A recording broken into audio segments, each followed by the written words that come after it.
Finale de c'était depuis le 18 voire le 19 ba léegi ñoo ngi ci match Sénégal Maroc on joue les prolongations je pense que nag muy du côté des autorités sénégalais wala les autorités marocaines wax dëgg yàlla waroon nañ dépasser étape bi ñu nekk nii. parce que dañ leen a njëkkoon a jàpp ñu yóbbu leen ñu sais pas loolu sa question bi Pape laa koy demandé est-ce que dañuy wax ne actuellement li bloqué procédure mooy les avocats marocains dañu nekk en grève. avocats marocains yi nekk en le fait que les avocats marocains nekk en grève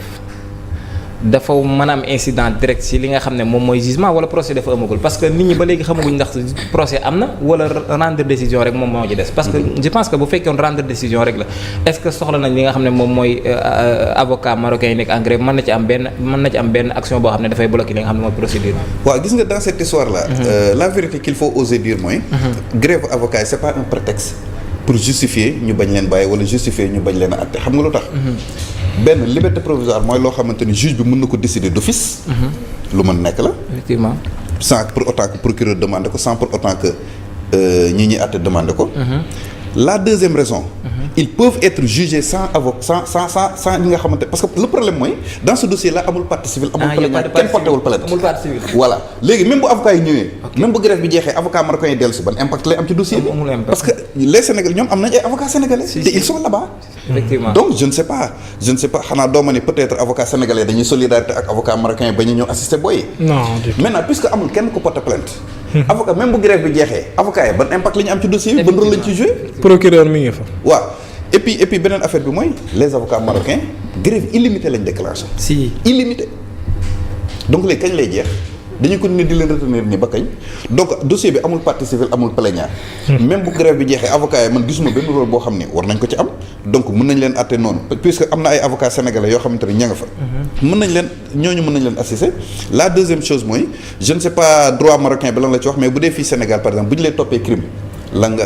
la war mënuñ laa àtte sans avocat. mais bu dee délit la on peut te juger sans avocat. booy délit lañ leen di toppee donc je pense qu'ils peuvent être jugés sans avocat beneen bi ci topp mooy liberté provisoire juge bi mën na ko décider d'office bu ñu amoon réellement intention apaiser yëf yi jëloon nañ ay dogal bu yàgg man jàpp ma ni parce que même bu fekkente ne avocats yi grève nañu maanaam loi bi waxul ne bu avocat yi grévé rek par force kenn warul juger kenn warul kii rek donc juge yi ñoom ñoo koy def pour faciliter yenn procédures et tout ça là donc par conséquent man j'estime que c'est un prétexte fallacieux c'est un faux argument boo xamante ne dañ ko teg ñu rek pour vraiment justifier prolongement détention suñu nattaango yi nga xamante ne ñoom ñoo nekk foofu noonu en prison. am nañ ñoo xam ne démb en l'occurrence ku si mel ni Tahirou Sarr ñoo ngi koy dégg mu ne le président Bassirou Diomaye Faye bu fekkee négociation yi dafa nekk niveau bi mu nekk ne en stand-by mën nañ ko demander mu sédir ki nga xam ne moom mooy le roi marocain Mohamed VI pour mu demander ko grâce pour mu libérer ñoo nga xam ne mooy détenu est-ce que war nañoo xaar bay egg foofu ñu bind ay grâce pour ñu libérer ay détenus yoo xam ne waaw xam nga encore mais encore que grâce balaa nga ko am foog ñu àtte la ba pare. effectivement Sénégal jamono yooyu weesu signé woon nañu benn accord d'entraide judiciaire ak Maroc ba ñenn ñi sax jaawale woon naan non Macky léegi ñu extradé ko yaakaar ni Macky moo taxoon ñu alors que Macky taxuñu c'est pour les Sénégalais déjà jugés et condamnés moom moo tax a jóg donc xam nga yu mel nii nag aussi Maroc c'est un pays souverain. mën nga ko nangu maanaam mënoo force justice marocaine ne ko da ngay juger ñii telle date da ngay def lii da ngay libérer par force loolu aussi nañ leen ko nangu parce que mi ngi mel ni ñun suñu justice rek yor un dossier du beneen dëkk mooy jóge foofu di ñu dicter la conduite à tenir mais man dama jàpp ne au nom des relations entre le Maroc et le Sénégal et cadre bi mu amee woon également muy dans un cadre purement sportif waroon nañu aller vers l'apaisement mooy lan mooy ñu juger leen sans l'assistance même bu doon sans avocat sax lu mënoon a nekk on peut les juger sans avocat d'autant plus que am na ay avocats sénégalais yoo xamante ni ñi ngi nekk ci dossier bi donc yooyu pour man vraiment on devait aller vers l'apaisement quoi amul leen loo xamante ni obstacle la ci li may faral di wax rek suñu digganteeg réew moom ñun ñoo téye waaye moom seen taxawaay moom yaakaar naa ne dafa leer bu baax a baax ci mbir mi te bul jàpp ne le Sénégal n'avait pas de raison pour def ñoom li ñu def on avait suffisamment de raisons pour interpeller des Marocains ici au Sénégal on ne l'a pas fait pourquoi le Sénégal n'a pas fait allez vérifier au niveau de la population carcérale du Sénégal dans les 37 prisons il y a combien de ressortissants issus de ce pays lan lañ leen di toppee li leer ba leer mooy bu doon sénégalais yi foofu la en fait li ma bëgg a wax foofu mooy c'est-à-dire que ñun ni ñu leen téye ak ni ñu leen jàppee ñoom tel n'est pas le cas c'est pas que nag Sénégal dañ bëgg forcer la justice marocaine non loolu mënul nekk duñ ko forcer ne ko juger par force telle date libérer leen par force loolu moom mënta nekk parce que dëkk bu nekk da nga am sa justice bu indépendant mais dama jàpp ne au nom de suñu relation historique yu ñu am au nom également de l'apaisement ak ci cadre sport bi mu amoon on devait vraiment aller vers l'apaisement maintenant li may dalalee xelu famille yooyu mooy seen doom yi dinañu ñibbisi te yàggatul bu ñu leen jugé. ñu tëj leen. ñu ñàkk leen tëj dinañ ñibbi ci Sénégal. parce que même bu ñu leen jugé condamné leen tëj leen Sénégal signé na ak Maroc accord d'entraide judiciaire boo xamante ni bépp Sénégalais bu ñu condamné foofu am nga possibilité ñëw tëdd sa peine fii Sénégal. comme Sénégal tam joxe les prisonniers Maroc échange de prisonniers lay doon en fait donc loolu moom na ñoom nañ ko dalalee seen xel xam ne quel que soit alpha quel que soit issue procès bi booy dinañ ñibbi si fii Sénégal jege leen. loolu moom nañ ko dalalee seen xel. alors Pape également ñu ngi wax ni Macky Sall moom mi ngi engagé wu pour seeni libération lan moo ci sa jàngat. waaw non loolu moom xam nga moom il est sénégalais après tout. donc lu mu ci mën a def rek loolu moom yaakaar naa ne warul sax xaar kenn interpellé ko ci wala yu ni mel lu mu ci mën a def rek war na ko def. en fait daf ci am situation yoo xam ne bu taxawee bu ñu xool opposant bu ñu xool pouvoir bu ñu xool suñu relation ak kii tout le monde doit s'impliquer pour li nga xamante ne moom mooy sauver loolee nga xamante ne moom mooy situation sénégalais. maintenant jàngat bi ñu ci war a tirer mooy au-delà des supporters yi ñu arrêté il y a d'autres Sénégalais dans les prisons marocaines. oui ñooñu également vraiment ils méritent une assistance. parce que bàyyi nañ fa ay familles yoo xam ne ils sont dans des situations très très très difficiles. ñooñu aussi mérité nañ vraiment assistance judiciaire ñu taxaw leen mais d'une manière générale aussi la situation carcérale des Sénégalais de l'extérieur doit intéresser le ministère de Affaires étrangères parce que y a beaucoup de Sénégalais yu nekk dans les prisons dans le monde. donc ministère bi normalement waroon nañu liggéey à avoir des chiffres des statistiques xool également yan raison la ak xool pays yi nga xamante ne Sénégalais fa lañ ëpp liñ leen di tëjee. mooy ay Italie moom mooy dëkk bi ëpp Sénégalais ay prison actuellement. donc côté waaw te ils ont besoin d'assistance. seen famille yi nekk fii aussi situation yu métti la ñuy nekkee. donc yooyu yëpp ay taxawaay la yoo xamante ne vraiment au-delà de ce supporter là war nañ ciy préoccuper également. évidemment. Pape man ci kii laa bëgg ñëw mooy l'affaire Bara Dia parce que ñu ngi ñuy xamal que démb dafa piqué crise parce que mënuloon a jot li nga xam ne mooy ay médicaments ku nga xam ne dafa dem bay piqué crise tamit est-ce que jotul ñooñu tamit waxuma wàllum justice mais humainement ñu may leen liberté provisoire wala boog ñu jébbal leen li nga xam ne mooy consulat bi ñoom lépp lu war ak ñoom ci wàllum santé ñu gérer ko moo gën ñëw ba tribunal di fa piqué crise peut-être que amoon na ay avertissement wala boog ay signes yu nga xam ne wane woon na ko avant. gis nga Omar xam nga booy muy yëg mu gaaw dinañ ñibbisi. ils vont faire des témoignages ils vont parler. effectivement booy bis bu ñu waxee di ngeen xam ne suñu digganteeg réew moom ñun ñoo téye mais ñoom téyewuñu booy ils vont parler te bis bu ñu waxee vraiment les Sénégalais seront scandalisés xam nga nettali ci làmmiñu borom la dàqee. bu ñu ñëwee dinañu wax la ñu fa dund la ñu fa subir ak lañ leen teg. un homme ne change jamais il se révèle sama benn xarit daf ma koy wax. réew moo jàpp ne dañoo changé dañoo doxale ni réew moom mësta changé noonu la doxale woon donc man ce que je regrette vraiment mooy le fait que ñun réew moomu noonu gis nga l'État n'a pas d'amis l'État n'a pas de parents il n'a que des intérêts. L'État c'est des règles et des principes intangibles loolu moom yaakaar naa ne ñun ñëpp kii nañ ko ci donc man jàpp naa ne aussi Sénégal dafa war a am fulla peser sur la balance pour que situation bi ñu teg suñu supporters yi mu dëñ. c'est-à-dire que maanaam seddal bi moo ëpp en fait néew ma ñu créer incident diplomatique néew ma ñu indi problème après mais ñu am fulla gu mat sëkk ba li ñu war a doxal ñu doxal ko. mais au nom de l'amitié ñu nekk fii di seddal di kër parce que ñoom li ñuy def ñun sañu leen ko doon bu ñu ko doon def leneen ak leneen la. mais de toute façon booy dinañ génn te bu ñu ñëwee dinañ wax. bu ñu waxee nag lépp dina leer on verra bien. mais avant ñuy avancer foofu Pape bëggoon naa un peu intervenir là-dessus parce que bi ñuy wax affaire de liberté provisoire comme on le sait nous tous liberté provisoire aussi dafa am ay yi nga xamante ne da koo wund mais est-ce que tey ñoom bu ñu leen mayee liberté provisoire comme yoon ni muy doxee est-ce que ñoom duñu soustraire à la justice par exemple nit ki garantie de représentation en justice yi nga am par exemple bu ñu la bàyyee est-ce que supporters yi bien vrai que ils ne sont pas domiciliés là-bas fii lañ dëkk seen adresse exacte foofu est-ce que ñoom bu ñu jëlee risque bàyyi leen aussi est-ce que jour bu ñu leen waree juger tey est-ce que ñoom dinañ am garantie que ñoom dinañ ñëw wuyu ci répondre ci faits yi nga xamante ne est-ce que ñoom ñu ngi leen koy toppee loolu tam aussi jar na suuraale comme yoon ni muy doxee beneen point bi mooy lan quand tu as dit tout à l'heure que amul partie civile bien vrai que amul partie civile ainsi de suite mais c'est le ministère public qui poursuit au fait procureur moo fi nekkal ki nga xamante ne moom la ñu tooñ ak ki nga xamante ni moom moo tooñ du coup kon instant yi on peut dire que l'État marocain ay intérêt population lay lijjante su bu fekkee noonu laa ko mën a waxee xoolul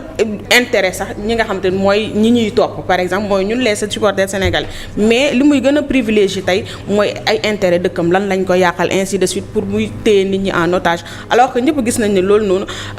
je peux l'appeler une détention arbitraire au fait parce que c'est 2 poids 2 mesures au fait c'est pas proportionnel affaire yi ni mu demee kon dans ce cas là comme ni mu ko waxee sànq au-delà de la loi nit ñi dañoo war a jëm ci fi nga xamante ni su ko jaree entre guillemets suñ qu'on fasse pression sur eux comme ça aussi affaire yi mën a am changement quand même. waaw bon liberté provisoire moom effectivement comme ni nga ko waxee le fait que juge yi li ci ëpp li tax ñu koy bañal nit ñi dañuy bañ nit ñi rëcc daw. mais man en fait sama problème sax du liberté provisoire man li may gën a revendiquer ci ñoom du sax liberté provisoire parce que mën nañ leen may liberté provisoire jël ay mesures conservatoires pour que ñu bañ a génn dëkk bi. li leen même bu ñu leen ko mayoon du ñu génn dëkk bi quand même il faut que ñu toog ba àtte bi ñëw. donc man sama problème man li ma jàpp ne loolu la ñu war a gën a dem du sax liberté provisoire mais àtte leen ñu féete boor. ñu xam ñoom fu ñu féete parce que wax dëgg yàlla rien ne s'oppose à ce que ñu àtte leen Sénégal fii greffier yi grève nañ fi ay procès am. moment grève procès Khalifa Sall greffier dañu grève pourtant kii nañu greffier yàgg nañu grève juge yi continuer def seen liggéey donc man pour man argument la bu ñu bëgg a làqatu rek mais bu leen neexee mën nañu àtte sans pour autant que avocat yi ñëw et puis même bu grève avocat yi marocains yi jeexee mais ñi am nañu avocat sénégalais waaw maître Kabo. waaw léegi bu grève bay jeexee léegi avocat yi ñoom la en fait je me dis que man lu ñu wut ci dossier bi lan moo nar a nekk seen yoon ci dossier bi en fait ci seen rôle. am nañu ay avocat sénégalais Il n'y a pas de partie civile, ils ont constitué une partie civile, ils ne vont pas plaider avocat et quel est le rôle? loolu ma jaaxal te aussi allez-y pour répondre à la première question de Fatou tout à l'heure mooy wax ne est-ce que bu ñu leen joxee li nga xam ne mooy liberté provisoire lan mooy wax wane ne duñ daw wala duñ substitué est-ce que dinañ am ay garantie de représentativité je pense que loolu maître Kabo répondre na ci dem bi muy def déclaration mooy wax ne moom sax dem na ba bind ñi nga xam ne ñoo mooy les autorités marocaines que ne mën nañ leen may liberté provisoire en attendant ñu wutal leen benn hôtel boo xam ne dañ fay nekk le temps que procès bi di dérouler moom répondre na cette question parce que xam naa dañ ko laaj mu ne dinañ fexe de telle sorte que am nañ benn hôtel boo xam ne mettre nañ ko en place à la disposition des supporters que bu ñu leen joxee liberté provisoire foofu la ñuy nekk le temps que ñuy tenir procès bi. et ma jeexalee foofu kii doyen Pape désolé ci doyen bi gis nañ ni démb trophée de la CAN bi présenté nañ ko Rebeuss ci aux prisonniers. waaw en fait man côté boobu li ma ciy gën a wax mooy ni ñu jàppee ni détenu ci askan wi lañ bokk. ba yóbbu leen trophée bi également ñoom ñu gis ci seen bopp sentir ñu seen bopp. jàpp naa ne wottayam foofu war nañ ko mën a prolonger ba permettre détenus yi ñuy voter Sénégal. détenus yi nga xamante ne bu ma nee détenus yi voter nag mooy détenus yi nga xam ne jugé guñu leen attee guñu leen. parce que am na ci mbir yoo xam ne bu ñu la ko attee moom da ngay perdre say droits civiques mais les détenus provisoires mooy ñi nga xam ne attee guñu leen pour man jot na détenus yi ñu permettre leen ñuy mën a voter. waaw il suffit de prendre des dispositions pour ñu xool naka lañ koy defee pour que les détenus provisoires parce que boo xoolee seen lim aussi dafa takku par exemple on te dit que actuellement on est plus de 10 000 détenus yoo xamante ne ñi ngi ci 37 prisons yi mais ñi nga xamante ne attee guñu leen seen lim dafa takku. donc ñooñu pour man on doit leur permettre également ñuy mën a voter comme ñeneen ñi parce que ils sont c'est des innocents tant que attee guñu la déclaré guñu coupable c'est détenu provisoire la donc waruñu ni ñu jàppee ni ñii ci askan wi la ñu ban defal leen lii noonu également lañ leen war a mën a permettre également ñoom tamit ñuy voter. mu nekk acte bu rafet bi nga xamante ne ñëpp ñu ngi koy rafetlu Seydina Oumar. waaw lu rafet la ñoom kay gagné nañ ñëpp détenus yi gagné nañ ñëpp. excepté présidence primature assemblée jàpp naa ne ci ñoom lañ ko yóbbu ak administration pénitentiaire bi dañ koy rafetlu fédération bi lim nekk di def nii lii day wane ko ñoom ci ñun lañ bokk. c'est vrai que nit mën na def erreur dem fi nga xam ne mooy prison mën nga tooñ sax dem fi nga xam ne mooy prison mais terewul match de football su amee loolu xam naa ne Pape moom a ko gën a xam. ñoom dañuy béggee comme sénégalais yëpp dañuy jubilé la preuve parade bi muy am gars yi bi ñu romboo foofu peut-être xam naa image boobu moo gën a attiré l'attention de la fédération gars yi bi ñu romboo Rebeuss ñu ngi wane benn image détenu yi di yuuxu di tàccu cela veut dire que ñoom kontaan nañ ci li nga xam ne moom la leen gaynde yi defal mais en dehors de ça li Pape wax loolu jàpp naa ne lu normal la képp ku nga xam ne amoogoo condamnation définitive buy tax nga perte sa àq ak yelleef da nga war a voter parce que man suñ la arrêté peut-être que am na lu nga xam ne tegee na sa kaw muy présomption d'innocence dunne yaa def ba keroog li nga xam ne mooy yoon di ko décider donc kooku lépp lu jëm ci àq ak yelleefam war nañ ko gën a mën a respecter mais aussi conditions yi nga xam ne ñi ngi ko nekkee muy surpopulation carcérale bi nga xam ne ñëpp xam nañ ne jaaduwul suñ demee ba benn chambre ñu ne ay plus de 200 personnes ñii dañuy nelaw ñii toog loolu dafa nekk lu nga xam ne humainement war nañ ko dépasser parce que ñi ngi 2026 te léegi soo xoolee li nga xam ne mooy monde bi dafa am ay normes yu nga xam ne sax dañ koy tabaxee prison est-ce que jotul suñ prison yi ñu jéem ko adopter ak li nga xam ne mooy jamono ñu am nañ kii Sébikotane mi ngi nii fees del Diamniadio mi ngi nii fees del lépp ay espace la est-ce que jotul tamit prison yooyu ñu gën ko defaraat bu baax a baax parce que ñin fay yóbbu ay nit lan leneen li mooy sànq waxuma ci mais man jàppoon naa ne premier ministre bi mu demee fële ca Maroc man jàppoon naa ne wax dëgg yàlla suy ñëw su andiwul supporters yi tamit du leen fi jiitoo lu bëri. man loolu laa jàppoon dama ne voilà dialogue am na gars yi dinañ ko lijjanti parce que yéen ñëpp wax ngeen ko chargé yi procureur moo leen di poursuivre. procureur su abandonné chargé yi mbir mi day jeex. te wàllum football la sanction yi man j'aurais préféré comme ni ko CAF defee CAF def na ko sanctionné nañu li xewoon ci stade bi mu yem foofu quoi mais suñ demee ba léegi nii supporters yi ñu leen di topp te am na ñu nga xam ne peut-être am na ku ci jógee États-Unis am na ku ci jógee Italie. dafa lay leer na ñooñu ci contrat lañ nekkoon di liggéey wala boog dañoo amoon vacances. imagine toi père de famille boobu mu dellu ci li nga xam ne mooy bërëbu liggéeykaayam ñu dàq ko. gis nga toor boobu ñu ko nar a teg ci benn match de football.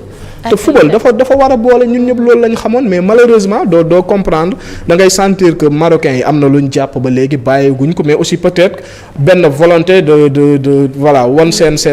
askan que dañ leen di neexal genre yooyu mënoo comprendre mais jàpp naa ne na ko diplomatie jéem a régler affaire yi mi ngi gën di bëri te grève xamuñ kañ lay yem. ñaanuñu ko yàlla mais mën nañ demaat. ci li nga xam ne mooy le 12 ñu renvoyé waat ko et ci loolu lay des ak yow sax est-ce que tu es de même opinion ci ñi nga xamante ne ñoom ñi ngi jàpp ni seen grève bi benn prétexte la pour ñu mbañ a àtte suñu supporters yi fa nekk. non du prétexte moom parce que grève bi daf ñu ci fekk. grève bi ñuy jàpp gars yi dafa fekk ñoom seen ay avocats ñi ngi ci grève mais avocats yooyu ñoom amul benn kii nii benn implication ci dossier bi.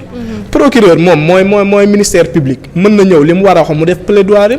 Sénégal jël nañ ay avocat maître man démb wax naa ko fii bi ma ko dégloon nee na moom gisul benn avocat tribunal loolu ay 7 heures laa ko déglu booba laa xam ne dañuy renvoyer waat li nga xam ne mooy procès bi léegi avocat yi suñ ñëwul Sénégalais yi ñu jàpp seen ay avocat mi ngi fa juge bi mi ngi fa peut-être greffier mi ngi fa procureur mi ngi fa léegi kan moo des. mais ñoom motif boobu la ñu teg donc. non peut-être mu nekk benn prétexte parce que comme ni ñu ko waxee. heureusement bi nga wax prétexte la peut-être prétexte la pour voilà naqaral je sais pas wala boog dañoo mënut a digérer ba tey li nga xam ne mooy final bi mais football moom wax dëgg yàlla supporter ci biir terrain bi jàpp nañ ni mook football ñoo ànd. fépp foo dem Real Liverpool bi ñuy football kii final France lan moo fa xew match bi ban heure la waroon a commencer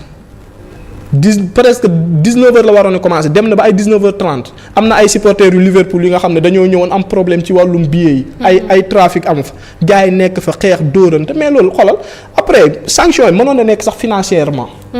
wala ñu xool naka la ñuy def ba gérer loolu mais pas gars yi toog fa un mois wala boog ay plus de 20 jours final bi jeex na ba léegi ñu yeggaat le 18 ñuy des foofu loolu kenn mënu ko rafetlu. mais aussi suñu autorités yi tamit depuis loolu waxaatuñ ñu dara. communication amul fédération bi déggaatuñ ko mu wax maître gis nañ ko démb mu def déclaration ministère bi aussi ñi ngi wax Sonko rek mais affaires étrangères kan moo ko jiite Cheikh Niang moom est-ce que jotul tamit moom mu dem foofu waxtaan ak li nga xam ne mooy autorité yi fa nekk. bu dee le président Macky Sall tamit mi ngi fa am na ay relation nekkoon na président loolu jàpp naa ne moom war na ko mën a gérer mu defal ko li nga xam ne mooy Sénégal loolu tamit bu dee mën na ko def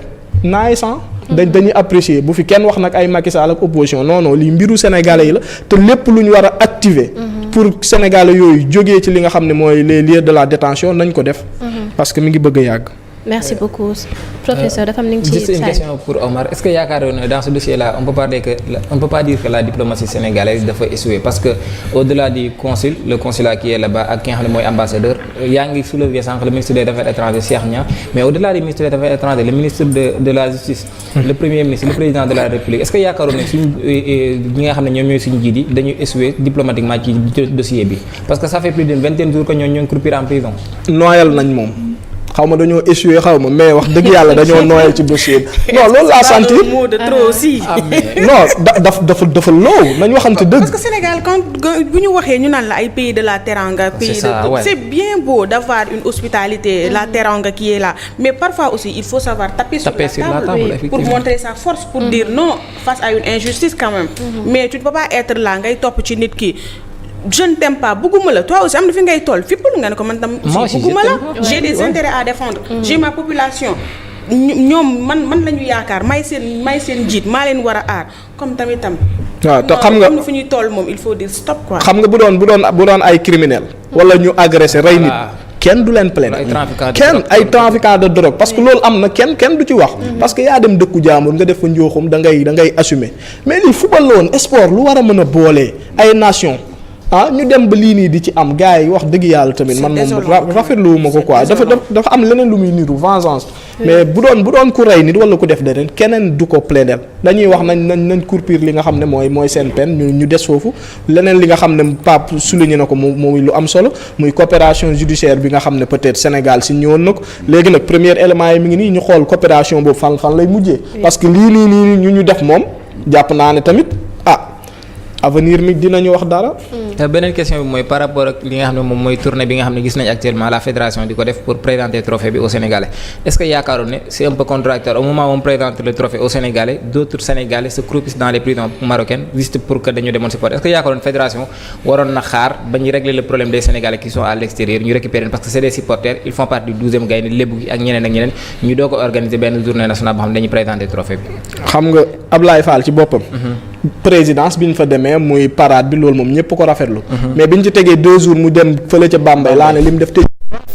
Ablaye Fall lim def tegu ko fenn parce que jamono yooyu kaaf waxagul. ñun ñi ngi xalaat ci sanctions yi. ñun ñi comme ni nga ko waxee supporters yi ñi ngi ci ay conditions yu nga xam ne yu métti la gars yi naan lekkuñoo ay ruy ak lu nekk la ñuy naan ñoom ñu dem fële di taal ay tama man jour boobu laa ñëw dénoncé ko naan Ablaye Fall mi moom xamul li mu bëgg.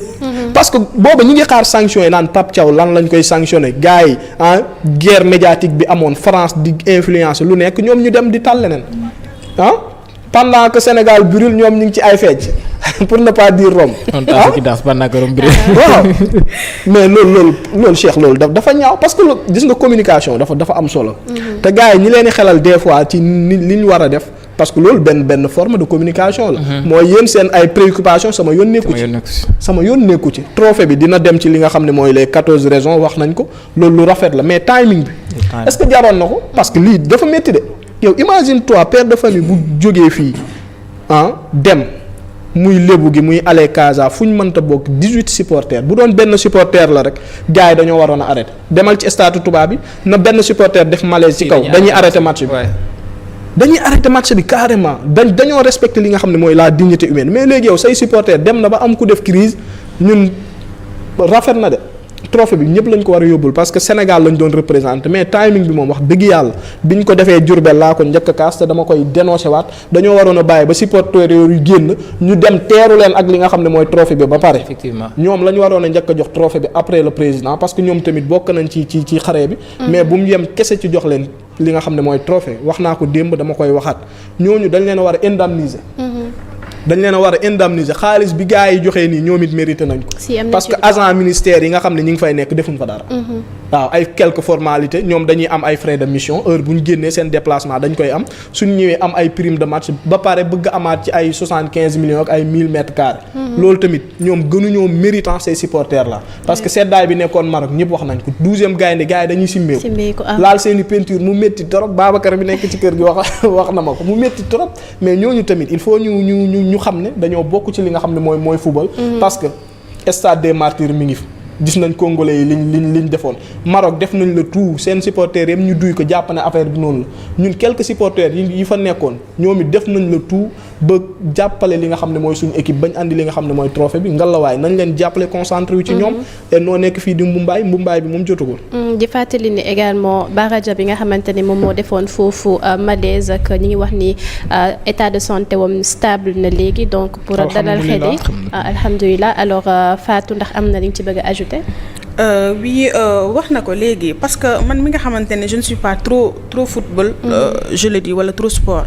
keroog rek maa ngi koy soulever. Il a soulevé excusez-moi pour la répétition question bu importante à savoir celle des supporters. li mu wax dëgg la parce que maa ngi ci doon waxtaan ak sama benn connaissance ma ni ko c'est bien beau ñuy joxe ay primes ainsi de suite mais il y a des gens yoo xamante ne. ils sont laissés en rade autant pour moi à savoir ces supporters là parce que au moins ça ne leur coûte rien même ñee bu ñu leen joxul au moins peut-être ministère lu ñu jot a am ci seen budget. même bu dee benn dañ leen di utal fi nga xamante ni mooy genre ñu defal leen genre coopérative au moins. jox leen ku nekk benn terrain. là moom au moins dinañ am ci lu ñu jàpp mais c'est pas facile aussi neexul à chaque fois sa dëkk buy football wala ainsi de suite nga dem tu mets tous les moyens ak fibre patriotique bi ngay àndal. parfois doo xam métit yi coono yi après à chaque fois aussi tu rentres bredouille. c'est pas facile ñooñu même su dulee dara aussi fibre patriotique boobu noonu ñu am rek. jaar na ñu sàkk ci li nga xamante ne mooy lu tuuti lu ñu am rek après ñu jox leen bu dee ay quelques millions ou bien ñu utal leen ay terrain au moins ku ci nekk après nga dëbbal ba tabax parce que quoi qu'on puisse dire jamono ji ñu nekk am fi kër wala am fi terrain dafa jafe. Je pense que ça serait une récompense boo xamante ne tout père de famille serait vraiment reconnaissant. loolu rek laa ci bëggoon ajouter. Merci beaucoup Fatou alors ñu wax ci leneen wax ci cyberattaque les coffres forts de la République volent en éclats noonu lañ ko titré ci journaux bi alors après la DAF Sénégal numérique également visé par les hackers doyen Pape tey moom dama lay sànni xeer ñu ngi wax nag di joxe la thèse d'une action coordonnée et la piste malaisienne. waaw fi ñu toll nii